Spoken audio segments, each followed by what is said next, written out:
Propose చేశాడా, ప్రేమించుకున్నారా? మా నాన్నకు తెలియకుండా నేను ఏది చేయను అని చెప్పి అతన్ని పక్కకు పెట్టాను. ఇంత నచ్చినటువంటి అబ్బాయి దూరం అయ్యాడు అనేటటువంటి బాధ నీకు ఏ కోసానా అనిపించలేదు?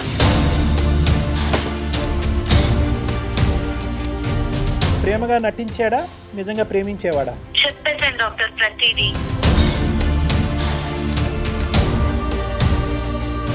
మంచిగా మాట్లాడి రాబట్టాడు అనేటటువంటి పాయింట్ అక్కడ ఇంపార్టెంటా? చెప్పేశాను, అదే ప్రేమలో మొత్తం చెప్పేశాను. తారుమారైపోయిందండి, నేను ఎక్స్పెక్టేషన్స్ అన్ని తారుమారైపోయాయి మేడం. నివృత్తి చేసుకోడా ఆ అమ్మాయిని అడిగి? కొట్టినా పర్వాలేదు డాక్టర్, నేను కాసేపు మందు రాసుకున్నా నొప్పి మర్చిపోగలను, కానీ మనసుకు తగిలిన గాయం మాత్రం నాకు అసలు బాధదు డాక్టర్. ఒకసారి సూసైడ్ అటెంప్ట్ దాకా వెళ్ళి ఆగిపోయాను, చిచ్చి ఇలా చేయడం ఏంటి నేను అని. ఒక ఆడది తలుచుకుంటే గడపకు కూడా తెలియదని చెప్తారు, సామెత ఉంది మనకి. వెల్కమ్ టు అందమైన జీవితం. నమస్తే డాక్టర్ గారు. మెయిల్ ఒకటి వచ్చిందండి, నేను నైటే చూశాను, మీకు బ్రీఫ్గా చెప్తానండి, తర్వాత మనం కాలర్తో మాట్లాడదాము. అమ్మాయి పేరు విజయలక్ష్మి, మనకి వరంగల్ నుంచి మెయిల్ చేసింది. అగ్రకులంలో పుట్టిన అమ్మాయి అండి. మ్యారేజ్ అయింది, ఒక బాబు, 5 సంవత్సరాల బాబున్నాడు. ఒక సెన్సిటివ్ విషయం కళ్యాణ్ గారు, అంటే ఇలాంటి విషయాలకు కూడా సమస్యలు వస్తున్నాయా అనే విషయం నాకు అనిపించింది అనమాట. సో డెఫినెట్గా ఒకసారి మనం ఆమెతో మాట్లాడదామండి. బ్రీఫ్గా నేను చెప్పాను, మిగతాదంతా తన మాట ద్వారా విందాం మనం. తప్పకుండా కాల్ చేయండి ప్లీజ్.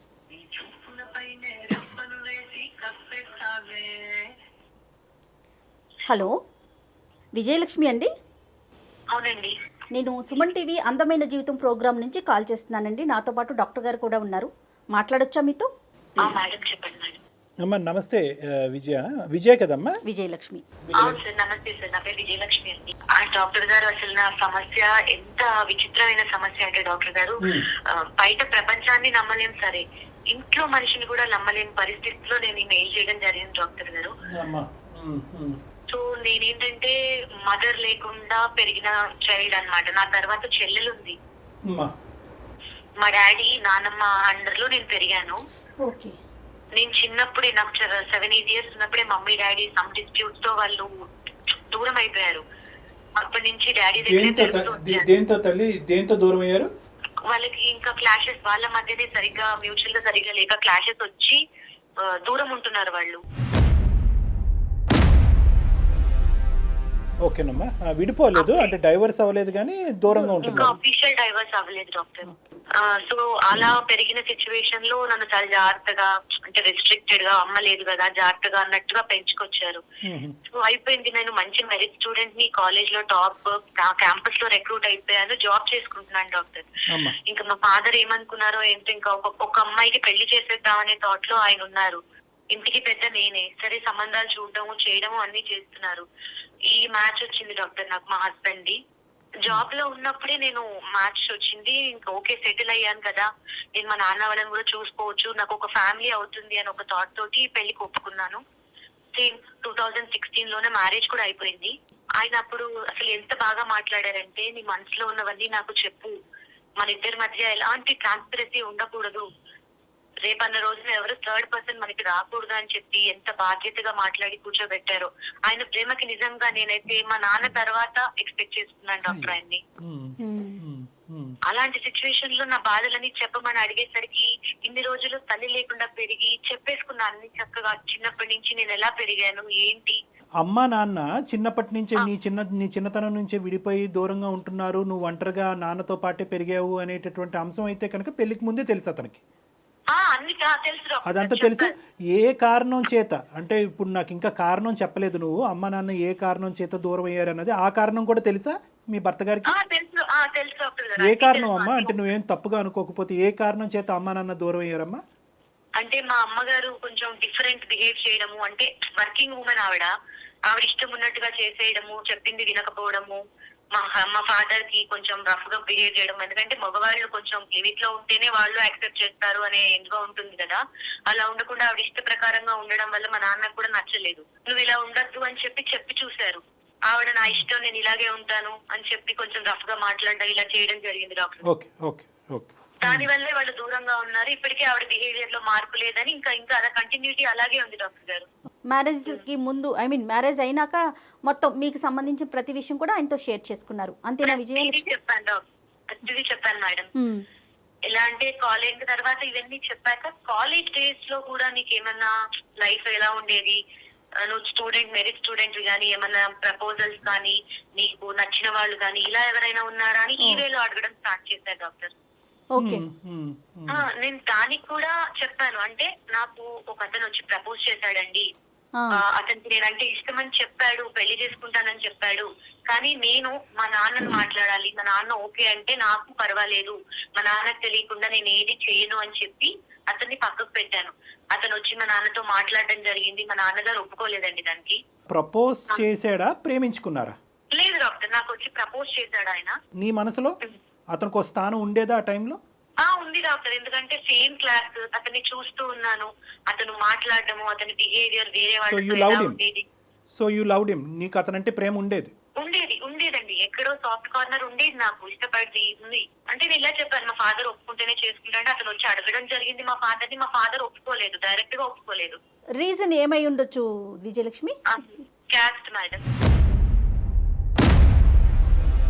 Okay okay. అండ్ ఇక్కడ తేవచ్చు ఏమో ఓపెన్ గా చెప్పేస్తున్నాను, బట్ మాది కొంచెం పెద్దది, వాళ్ళది కొంచెం తక్కువ. ఆ ఒక్క రీజన్ తో మీ ఫాదర్ యాక్సెప్ట్ చేయలేదు? నేను లవ్ చేసినా పర్లేదు కానీ క్యాస్ట్ డిఫరెన్స్ వస్తే నేను చెయ్యను ఓకే అని చెప్పి ఆ అబ్బాయికి చెప్పే రకంగా అబ్బాయికి చెప్పి పంపించి నాతో తర్వాత కూర్చొని మాట్లాడారు మేడం. మాట్లాడి వద్దమ్మా నీకు రేపు లైఫ్ ఉండదు అన్ని చెప్తే, సరే డాడీ చిన్నప్పటి నుంచి మీరు చెప్పిందే నేను విన్నాను కాబట్టి నా లైఫ్ ఏంటో మీకు తెలుస్తుందని నేను కూడా కాంప్రమైజ్ అయిపోయి జాబ్ లో జాయిన్ అయిపోయి పెళ్లి చేసేసుకున్నా ఈయనని. ఇదే మాట ఈయనకి కూడా చెప్పాను, మా హస్బెండ్ కి కూడా. కాదు విజయలక్ష్మి నాన్నగారు మీతో మాట్లాడినప్పుడు మీరు కన్విన్స్ అయ్యారా, లేకపోతే పరువు మర్యాద ఇవన్నీ ఆలోచించి ఆగిపోయారా? లేదు, మా నాన్నగారు చెప్పిన వేలో నేను చాలా కన్విన్స్ అయ్యాను. ఎందుకంటే మా నాన్నగారు వాళ్ళది కూడా లవ్ మ్యారేజ్ అండి. వాళ్ళది లవ్ మ్యారేజ్, వాళ్ళకి తెలుసు ప్రేమ అంటే, ఆయనకి తెలియకుండా లేదు. కాకపోతే చూసారు కదా ఇలా అయిపోయింది. ఆయన ఏం జాగ్రత్త తీసుకున్నా నాకు తీసుకుంటారని తెలిసి నమ్మకం ఉంది నాకు. ఓకే. కానీ ఫస్ట్ లవ్ లాగే అనిపిస్తుంది. ఇంత నచ్చినటువంటి అబ్బాయి దూరం అయ్యాడు అనేటటువంటి బాధ నీకు ఏ కోసానా అనిపించలేదా? ఆ పెయిన్ ఏమైనా ఫీల్ అయ్యారా మీరు? ఆ పెయిన్ చాలా ఫీల్ అయ్యానండి లోపల, చాలా అంటే చాలా. కానీ మా నాన్నగారు నన్ను 25 ఏళ్ళు పెంచిన ప్రేమకి నేను ఒక విలువ ఇవ్వాలి. అంటే తను రెండు ఇష్యూస్ ని బేరీజ్ వేసుకుంది డాక్టర్ గారు, రెండు వైపులా ఆలోచించుకుంది, చాలా మెచ్యూర్డ్ గా ఆలోచించింది అనుకోవాలేమో. రైట్ విజయలక్ష్మి, నెక్స్ట్ ఏంటండి? మా హస్బెండ్ కి చెప్పానండి కూర్చోబెట్టి, ఇలా జరిగిందండి, మా నాన్నగారు ఒప్పుకోలేదు, సరే మేము కూడా హ్యాపీగా ఎవరికి వాళ్ళు మూవ్ ఆన్ అయిపోయాం లైఫ్ లో అని చెప్తే మా హస్బెండ్ కూడా చాలా పాజిటివ్ గా తీసుకున్నారు. ఇవన్నీ జరుగుతుంటాయి, నీ లైఫ్ అన్నాక ఉంటాయి అని చెప్పారు. అసలు నేనైతే చాలా హ్యాపీ అయ్యాను. అమ్మయ్య, నా లైఫ్ లో మా హస్బెండ్ కి తెలియని విషయం అంటూ ఏం లేదు, ఇంకా నా లైఫ్ చాలా బాగుంటుంది, ఫాదర్ తర్వాత ప్రేమగా చూసుకునే హస్బెండ్ దొరికాడు అని ఒక హోప్ తో వచ్చేసింది మొత్తం లైఫ్. కాదు విజయలక్ష్మి, మీకు మ్యారేజ్ అయిపోయిన తర్వాత ముందతను మళ్ళీ ట్రై చేయటం కానీ మీతో మాట్లాడే ప్రయత్నం చేయటం కానీ అలా ఏం జరగలేదు? కాంటాక్ట్ లో ఉన్నావా? లేదండి, నేను అసలు కాంటాక్ట్ లో లేనండి అతనితో. నార్మల్ గా ఫేస్బుక్ లో అతను ఉండడము, ఫ్రెండ్స్ లిస్ట్ లో అన్ని ఉంటాయి. కాకపోతే నేను అతన్ని కాంటాక్ట్ చేయడం, అతను నన్ను కాంటాక్ట్ చేయడం అనేది ఇప్పటిదాకా జరగలేదండి. మంచిగా మాట్లాడి రాబట్టాడు అనేటటువంటి పాయింట్ అక్కడ ఇంపార్టెంటా, లేదంటే నువ్వు ఎలాగన్నా చెప్పిండే? ఎగ్జాక్ట్లీ డాక్టర్ గారు చెప్పేశాను డాక్టర్ ప్రతిదీ. ఆయన కూడా రిసీవ్ చాలా బాగా చేసుకున్నారు. ప్రేమగా నటించాడా, నిజంగా ప్రేమించేవాడా? స్టార్టింగ్ లో నిజంగా ఆ టైంలో ప్రేమించేవారండి. రైట్. సో ప్రేమ ఉంది, ప్రేమ లేకపోవటం అప్పటిదాకా ప్రేమ ఉందని నేను కూడా అనుకున్నాను డాక్టర్. రైట్. చెప్పేశాను, అదే ప్రేమలో మొత్తం చెప్పేశాను. Okay, with in few days లో మొత్తం ఎక్స్ప్రెస్ చేశారు. తారుమారైపోయిందండి, నేను ఎక్స్పెక్టేషన్స్ అన్ని తారుమారైపోయాయి మేడం. 4 years బాబండి నాకు. అసలు ప్రతి వాక్ ఆఫ్ లైఫ్ లో నన్ను అనుమానిస్తున్నాడండి. ప్రతి వాక్ ఆఫ్ లైఫ్. పొద్దున పాలవాడు వచ్చి వాడితో మాట్లాడినా కూడా అసలు ఏంటి అంతసేపు మాట్లాడతావేంటి, ఇలా మాట్లాడతాం. పేపర్ వాడు వస్తే వాడితో మాట్లాడతాం. అనుమానించడానికి సమూజీ లేకుండా అనుమానిస్తున్నాడండి. నేను వర్కింగ్ ఉమెన్ ని, ఒక పక్కన వర్క్ చేసుకుంటున్నాను, నేను చేసుకుని ఇంత ప్రెస్టీజియస్ గా ఉంది, పిచ్చి పనులు చేస్తానని ఎలా ప్రతి వాక్ ఆఫ్ లైఫ్ లో అనుమానిస్తున్నాడండి. అది ఇష్యూ అవ్వటం, మరి ఇద్దరు ఒకరికొకరు మాట్లాడుకోవటం జరుగుతూ ఉంటుందా విజయలక్ష్మి? దాని గురించి నేను చాలా సార్లు ఆయన్ని కన్విన్స్ చేసి అలా కాదండి జరిగింది చెప్పాను తప్ప నా లైఫ్ లో అలా ఉండదు, you are my life and complete గా నేను మీకే, అలా నా లైఫ్ లో ఏం లేదని కూడా కన్విన్స్ చేయడానికి చెప్పడానికి కూడా చూసాను రావు మేడం. అంటే ఇప్పుడు జరిగేటటువంటి అంటే ఇప్పుడు ఈ చెప్పడానికే అసహ్యంగా ఉందమ్మా, పాలవాడు, పోస్ట్ మ్యాన్ ఏవేవో అని అంటున్నావు. అంటే ఇప్పుడు జరిగేటటువంటి ఎదురయ్యేటటువంటి మగాళ్ళ గురించి అతను ప్రధానమైనటువంటి అనుమానమా, లేదంటే ఆ గతంలో ఉండేటటువంటి అబ్బాయిని నువ్వు కంప్లీట్ గా మనసులోంచి తీసేసేవా లేదా అనేటటువంటిది అతని ఆలోచన? అలా పోయి నన్ను ఓపెన్ గా అడగాలి కదా డాక్టర్. ఇప్పుడు నీకు లైఫ్ లో జరిగే ఏమన్నా ఉన్నాయా, క్లీన్ హ్యాపీగా ఉన్నావా మొత్తం నాతో అని చెప్పి ఆయన స్పేర్ చేసి టైం మాట్లాడాలి డాక్టర్. అలా కూడా మాట్లాడరు ఆయన నాతో. He doesn't give a chance for communication. ఓకేనమ్మా. అలా కూడా మాట్లాడరు. ఇంకా నన్ను చాలా వెక్స్ అయిపోయారు. ఇప్పుడు నాకు 4 years బాబు డాక్టర్, అతను కూడా అబ్బాయి. రేపన్న రోజున నా నెక్స్ట్ జనరేషన్ బాధపడకూడదు, ఇలా నాలాగా సఫర్ అవ్వకూడదు, వాడు వాళ్ళ నాన్నని చూసి నేర్చుకోడు అని గ్యారెంటీ ఏంటి? నాన్నగారితో మాట్లాడేవమ్మా? నీకు ఇష్టమైనటువంటి వ్యక్తి నాన్నగారితో నీ బాధను చెప్పుకున్నావా? విషయం అక్కడి వరకు వెళ్ళిందా? ఒప్పుకోరు, రానివ్వరు ఎవరిని. మా నాన్నతో మాట్లాడొద్దని చెప్పి రూల్స్ పాస్ చేస్తారు. ఇది ఇలా ఉంది డాక్టర్ గారు నా పరిస్థితి. అంటే మీ ఫాదర్తో కానీ సిస్టర్తో కానీ అంటే మీ ఫ్యామిలీతో మీకు ఇంకా రిలేషన్ లేదా విజయలక్ష్మి? లేదు మేడం, 2 years అయింది. కట్ చేసేసాడు మేడం, ఆయన కట్ చేసేసాడు. సరేనండి, అంటే డైరెక్ట్గా రిలేషన్ లేదు. మీరు ఒక ఎంప్లాయీ బయటకు వెళ్తారు కదా, బయట ఎక్కడైనా కలిసే ప్రయత్నం కానీ ఈ 2 yearsలో ఎప్పుడైనా మీరు కలిసి మీకు జరిగిన ఈ పెయిన్ని నాన్న ముందు ఏమన్నా డిస్కస్ చేశారా, పోనీ సిస్టర్తో కానీ? లేదండి, నాన్న ముందు డిస్కస్ చేసే ఛాన్స్ నాకు ఇవ్వలేదు. నేను బయటికి వెళ్తాను కానీ రాగానే నా ఫోన్ చూడడం, ఇలాంటివి అనుమానం అంటే ఇక్కడ నుంచి కదా మేడం. నా ఫోన్ చూడడం, నేను ఎవరితో మాట్లాడానని చూడడం, ఇవన్నీ చేసి నేను ఆల్రెడీ ఫోన్ రాగానే ఆయనకే ఇచ్చేస్తాను మేడం. ఎందుకంటే ఇలా మాట్లాడుతున్నారు కదా, కొంచెం నమ్మకం క్రియేట్ చేయాలి. నేను కరెక్ట్ గా ఉంటేనే ఆయనకి నమ్మకం క్రియేట్ అవుతుంది అని ఒక ఆలోచనతో నేను వాళ్ళతో కనీసం మాట్లాడడానికి కూడా ట్రై చేయలేదు. నాలో మార్పు ఉంటుందంటే ఆయన మారుతాడనే చిన్న ఆశతో వెయిట్ చేస్తున్నానండి. మాటల టార్చర్ వరకేనా లేదంటే చేతలు? అసలు అక్కర్లేదు, మాటలు చాలా మనసులో ఎలా గుచ్చుకుంటాయంటే ఆయన మాట్లాడే మాటలు చిన్న చిన్న మాటలు. అసలు చివరికి ఎవరన్నా అవనేది, అసలు వాడెవరు అని కూడా మాటలతో హింసిస్తున్నాడు అతను. కొట్టినా పర్వాలేదు డాక్టర్, నేను కాసేపు మందు రాసుకున్నా నొప్పి మర్చిపోగలను, కానీ మనసుకు తగిలిన గాయం మాత్రం నాకు అసలు మానదు డాక్టర్.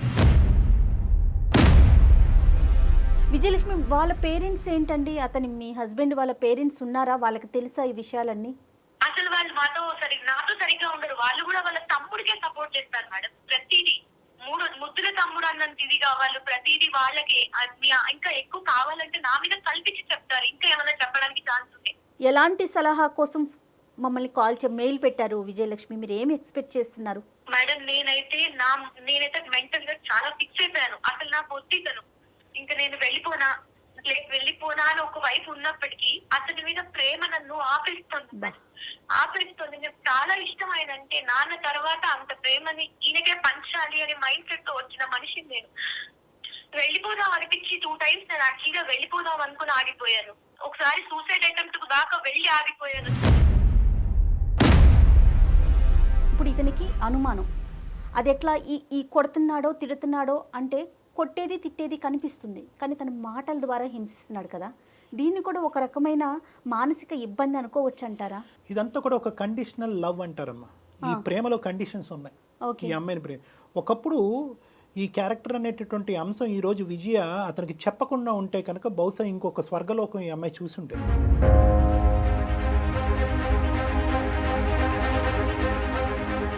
అతను కూడా అటువైపు నుంచి ఒక ఫిక్స్డ్ ఐడియాతో ఈ మ్యారేజ్లోకి వచ్చాడు. ఏంటంటే కనుక నాకు వచ్చేటటువంటి భార్య పెళ్లికి ముందు కానీ పెళ్లి తర్వాత కానీ పూర్తిగా నా మనిషి అయి ఉండాలి, నాకు తప్ప ఎవరికీ సంబంధించినటువంటి వ్యక్తి అయి ఉండకూడదు అనే ఫిక్స్డ్ ఐడియాతో వచ్చాడు. ఈ ఫిక్స్డ్ ఐడియా దగ్గర నుంచే ఈ ఫిక్స్డ్ అనుమానం అన్న స్టార్ట్ అవుతుంది. ఇప్పుడు ఈ అమ్మాయి అంటే అసలు ఆ విషయం చెప్పకపోతే అతని బిహేవియర్ ప్రకారం మంచిగానే ఉండేవాడు అంటారా? కానీ ఇక్కడ ఏంటంటే catch-22 సిచ్యువేషన్ అంటారు దీన్ని. అంటే చాలా డిఫికల్ట్. నీకు ఎదురుగా కూర్చునే 10 రోజుల క్రితం పరిచయమైనటువంటి ఒక వ్యక్తి యొక్క మనస్తత్వం పూర్తిగా తెలియకుండా అతను ప్రేమగా మాట్లాడాడు, మంచిగా మాట్లాడాడు అని చెప్పి నువ్వు కథంతా విప్పి అతనికి చెప్పటం అయిపోయినటువంటి కథ. ఇప్పుడు నా మనసులో లేదు, ఆ ప్రేమ అనేటటువంటిది నేను అక్కడ ఆపేశాను అనేటటువంటి కథను ఇప్పుడు నీ భర్తకి చెప్పటం వల్ల నువ్వు కొత్తగా నీ జీవితంలో హింస అనేటటువంటి అంశానికి ఒక తావునిస్తున్నావా అనేటటువంటి ప్రశ్నని నేను వాళ్ళకి సహజంగా అడుగుతా. సో ఇక్కడ విజయ డైలమా కూడా అంతే.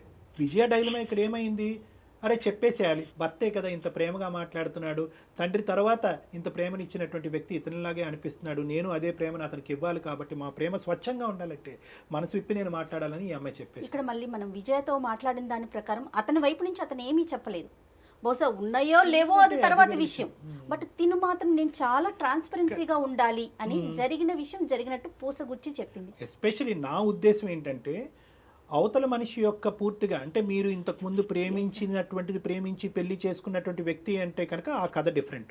ఫస్ట్ టైం మీకు పరిచయమైనటువంటి వ్యక్తి మీ ఇమ్మెచ్యూరిటీ వల్ల అవనియండి, ఇంకో స్థాయి వల్ల అవనియండి, ఆ వ్యక్తిని పూర్తిగా స్టడీ చేయకుండా ఇటువంటి క్రిటికల్ అంశం, వేరే అంశాలు వద్దు అంటే వేరే అంశాలు అంటే రెండు సార్లు ఎంగేజ్మెంట్ అయింది, 2 సార్లు ఎంగేజ్మెంట్ క్యాన్సిల్ అయింది, లేదంటే చిన్నప్పుడు మా బావ నన్ను పెళ్లి చేసుకోవాలని అనుకున్నాడు కానీ అది కుదరలేదు, ఇలాంటి అంశాలు ఓకే. కానీ ప్రేమ, కాలేజీలో ఉన్నాము, అతను నన్ను లవ్ చేశాడని చెప్పి మీరు తర్వాత ఎన్ని విధాలుగా మాడిఫై చేసినా కూడా ఈ రోజుకి కూడా మీ భర్త గారి మనసులో ఏంటంటే మీరు చెప్పినటువంటి కథాంశం అనేటటువంటిది పూర్తిగా 10% కూడా అతను నమ్మట్లేదు. బహుశా ఇప్పటికీ కూడా నీ మనసులో అతను ఉన్నాడేమో, అతను ఉండటం వల్లే నీ ప్రవర్తన అనేటటువంటిది కంప్లీట్గా ఈ 5 సంవత్సరాలు నీ కొడుకు పుట్టిన తర్వాత కానీ పుట్టక ముందు కానీ కంప్లీట్గా అతని మనసులో నీ క్యారెక్టర్ని అసాసినేట్ చేసేసాడు అతను. నీకు అప్పుడు ఉన్నాడు ఆ మనిషి నీ మనసులో, ఇప్పుడు కూడా ఉన్నాడు, కేవలం మీ నాన్నగారు ఒప్పుకోకపోవటం వల్ల నువ్వు దూరంగా ఉన్నావు. కానీ ఈ రోజు ఒప్పుకుని ఉంటే కనుక అదే ప్రేమ పదిలంగా ఉండేది, అతన్నే పెళ్లి చేసుకునే దానివి కదా. కాబట్టి అతని ఈక్వేషన్ ఏంటంటే చెప్తున్నాను, అనుమానం పడేటటువంటి భర్త యొక్క ఈక్వేషన్ ఎలా ఉంటుందంటే కనుక మనసులో అతన్ని పెట్టుకుని ప్రేమించేది అతను, పెళ్లి చేసుకునేది నన్ను, కాబట్టి నాతో పాటు ఈ ప్రయాణం అనేటటువంటిది ఎప్పుడూ కూడా అనుమానాస్పదంగానే ఉంటుంది, డౌట్ఫుల్గానే ఉంటుంది అనేటటువంటి ఆలోచన శైలిలో మీ భర్త ఉన్నాడు. అలాంటి హస్బెండ్ కదా నివృత్తి చేసుకోడా, ఆ అమ్మాయిని అడిగి నువ్వెందుకు ఇట్లా చేస్తున్నావు, ఒకవేళ నువ్వు అతనితో మాట్లాడుతున్నావా, ఏం జరుగుతోంది అని అడగరా డాక్టర్ గారు? ఇంకా అదే వేలో తనకి ఎక్కడ తోస్తే అక్కడ ఎవరితో పడితే వాటితో లింక్ చేసి మాట్లాడేటమేనా? ఇక్కడ చూసారా మేడం, ఇక్కడ చాలా విజయ చెప్పేటటువంటి అంశంలో తను she ready to give a clarity. ఈ రోజుల్లో ఉండేటటువంటి ఉద్యోగం చేసుకుని బ్రాడ్ మైండెడ్గా ఉండేటటువంటి ఆడపిల్లలు నమ్మితే నన్ను నమ్ము, నేను నీ క్లారిటీ ఇచ్చేదేంటి అనేటటువంటి వాళ్ళు ఉన్నారు. పాపం ఈ అమ్మాయి ఏంటంటే ఆ పిల్లోడు గురించో లేదంటే చేసుకున్నటువంటి పెళ్లి గురించో లేదంటే వెనకనున్న చెల్లి గురించో తండ్రి మీద గౌరవం గురించో లేదంటే తల్లిదండ్రులు అలా విడిపోయారు అనేటటువంటి ఆలోచనతో ఈ రోజు కూడా అమ్మాయి she's trying her best to explain to her husband, explain చేయడానికి ప్రయత్నం చేస్తుంది. కానీ ఇక్కడ ఒక చిన్న యాంగిల్ చూడండి, వినటానికి అతను రెడీగా లేడు. ఎందుకంటే కనుక ఆల్రెడీ అతని ఆలోచన శైలి అనేటటువంటిది ఫిక్స్డ్ ఐడియా వేరు. ఐడియా అంటే కనుక ఇలా జరుగుండొచ్చా అనేటటువంటిది ఐడియాని చాలా ఈజీగా ఎదురుగా ఉండేటటువంటి వ్యక్తి ఎక్స్ప్లెయిన్ చేయడానికి ఐడియా ఉండేటటువంటి వాళ్ళు అవకాశం వస్తుంది. ఫిక్స్డ్ ఐడియా ఉండేవాళ్ళు అంటే ఖచ్చితంగా నా భార్య తప్పు చేస్తుంది, నా భార్య ఈ యాంగిల్లోనే వెళ్తుంది అనేటటువంటి నమ్మకం నా ఉంది, నేను చెక్ చేసి మా భార్యని జాగ్రత్తగా పెట్టుకోవటం తప్ప ఇంకో దారి లేదు అనేటటువంటి వాళ్ళు ఫిక్స్డ్ ఐడియా ఉండేటటువంటి వాళ్ళు భార్య మాట వినరు, పంచాయతీ మాట వినరు, పెద్దలు వచ్చి చెప్తే వినరు, మాగోటి కౌన్సిలింగ్ చేసినా కూడా వినేటటువంటి దానికి అవకాశం ఉండదు. ఎందుకంటే ఈ అనుమానం 5 రోజులు కాదు, 5 వారాలు కాదు, 5 నెలలు కాదు, 5 సంవత్సరాలు బట్టి ఉంది. సో కాబట్టి ఇది బాగా నాటుకుపోయినటువంటి ఒక అనుమాన స్థాయికి ఇది వెళ్ళిపోయింది. అయితే ఈ సందర్భంలో చెప్పొచ్చో చెప్పకూడదో మనకు తెలిసిన సామెత, ఒక ఆడది తలుచుకుంటే గడపకు కూడా తెలియదని చెప్తారు, సామెత ఉంది మనకి. విజయలక్ష్మికి మరి మీరు ఇచ్చే సలహా ఏంటండి? ఇందాక సార్ అన్న దాంట్లో అంటే తను మార్చుకోవాలని ప్రయత్నం చేస్తున్నారు అంటే నా గురించి పెళ్లికి ముందు ఎంక్వైరీ చేసుకున్నారండి చుట్టుపక్కల. ఓకే, అంటే ఎంక్వైరీ ఎప్పుడు నెగిటివ్ గా చెప్పలేదండి అక్కడ. అంటే ఇక్కడ ఈ యాంగిల్ కూడా నేను చెప్తాను విజయమ్మ, జాగ్రత్తగా విను. ఇంతమందిని ఎంక్వైరీ చేసినా కూడా బయటపడినటువంటి అంశం నువ్వు కొనసాగించావు అంటే కనుక ఎంత సీక్రెట్గా ఆ అబ్బాయిని ప్రేమించి ఉంటావు, ఎంతమంది కళ్ళగప్పి నువ్వు ఈ ప్రేమాయణం కొనసాగించే ఉంటావు అనే యాంగిల్లో మీ భర్త ఆలోచిస్తున్నాడు. అంటే నెగిటివ్గా థింక్ చేసేటటువంటి వ్యక్తి యొక్క మైండ్ సెట్ ఎలా ఉంటుందంటే, మీ ఇంటి చుట్టూరు 10 మందిని కాదు, మీ ఇంటి చుట్టూరు ఉండే 100 మందిని, మీ ఆఫీస్లోని మీ కాలేజీలో అందరినీ కనుక్కున్నా కూడా వాళ్ళందరూ చెప్పేటటువంటి మాట ఒక ఎత్తు, నీ నోట్లోంచి వినిపించేటటువంటి మాట ఒక ఎత్తు అనమాట. అంటే తను రిసీవ్ చేసుకోవడం తన కోణంలోనే రిసీవ్ చేసుకుంటాడు, అది మాడిఫైడ్, అది ఆల్రెడీ ఏంటంటే ఆ మౌల్డ్ అయిపోయింది ఆ బ్రెయిన్. నా భార్య నేను తప్ప ఎవరు ఉండకూడదు అనేటటువంటి మౌల్డ్ అయినటువంటి బ్రెయిన్లో అనుమానం రావడానికి 100కి 100 పాళ్ళు అవకాశం ఉంటుందమ్మా. అయితే బయట తిరగలేదండి, బయట తిరగలేదు, ఎక్కడ తిరగలేదు. అయినా కూడా ఎంత అనుభవించాల్సి వస్తుంది. మాట అతను చెప్పడం వల్ల నేను మా నాన్నను అడగండి అన్న దాని వల్ల ఎంత అనుభవిస్తున్నాను అంటే, అందరిలాగా ఎంజాయ్ చేసింది కాదు, ప్రేమ అంటే లవర్ లాగా తిరిగింది కాదు, బండ్లెక్కింది కాదు. ఎంతసేపు డాక్టర్ బర్స్ట్ అవ్వాలంటే ఎంతసేపు పడుతుంది. కానీ నాకు నా హస్బెండ్ అంటే చాలా ఇష్టం డాక్టర్. ఎందుకు?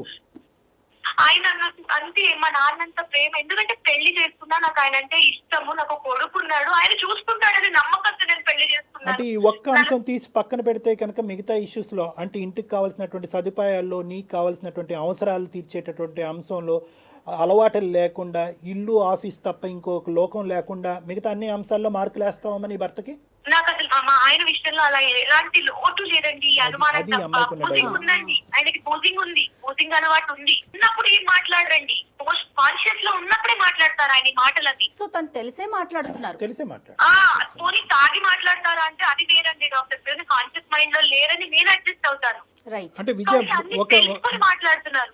ఒకటి క్లారిటీ అమ్మా, అంటే ఈ మిగతా అన్ని అంశాల్లో బాగా చూసుకునేటటువంటి భర్త గురించి, లేదంటే అబ్బాయికి ఒక తండ్రి కావాలి అనే ఉద్దేశంతో ఇతనితో ప్రయాణం కొనసాగాల, లేదంటే ఈ అనుమానం అనేటటువంటి యాంగిల్ ఏదైతే ఉందో అనుక్షణం నిన్ను ఇబ్బంది పెట్టడం వల్ల మిగతా అంశాల్లో ఎంత గొప్పగా అనిపించినా కూడా ఇది నేను తట్టుకోలేనటువంటి పరిస్థితిలో ఉన్నాను, నేను మానసికంగా చిదిగిపోతున్నాను కాబట్టి బయటపడాలి అని అనుకుంటున్నారా? To stay. మీరు అన్న సెకండ్ పాయింటే కరెక్ట్. నాకు అన్ని ఇస్తారు, అన్ని బాగుంటాయి, కానీ ఆ నోటితో మాట అనడం ఎందుకు? నువ్వు అన్ని ఇచ్చి మాటతో పోగొట్టుకుంటున్నారు ఆయన వాల్యూని. అయితే ఇక్కడ నువ్వే కౌన్సిలర్ అమ్మ నీ భర్తకి. I'm sorry to say this. నువ్వు ధైర్యాన్ని తెచ్చుకుని అతనిలో కాన్ఫ్లిక్ట్ అవి ఫ్రిక్షన్ అయ్యి గొడవ పెట్టుకోకుండా, నేను ఇంత మానసిక క్షోభను అనుభవిస్తున్నాను, నేను ఇది ఇంకా తట్టుకునేటటువంటి పొజిషన్ లేదు, నా దారి ఏదో నేను చూసుకోవాలి అనుకుంటున్నాను, లేదా నీలో మార్పు తెచ్చుకో, లేదా నా దారి నేను చూసుకుంటాను అనేటటువంటిది ఒక గీత గీయటం అనేటటువంటిది ఇప్పటికే నువ్వు చాలా లేట్ చేసేవేమో అని అనిపిస్తుంది. నేను బ్లాస్ట్ అవటం ఎంతసేపు అంటే, బ్లాస్ట్ అవ్వమనట్లేదు, నేను బ్లాస్ట్ అయ్యి గొడవ పెట్టుకుని అతన్ని ఇంకా హింసావాదం చూపెట్టే పరిస్థితి తెచ్చుకోమని అనట్లేదు. But tell your feeling. నువ్వు బాధపడుతున్నాను కానీ ఇక్కడే పడుంటాను అనే యాంగిల్ అతనికి చూపెడుతున్నావు.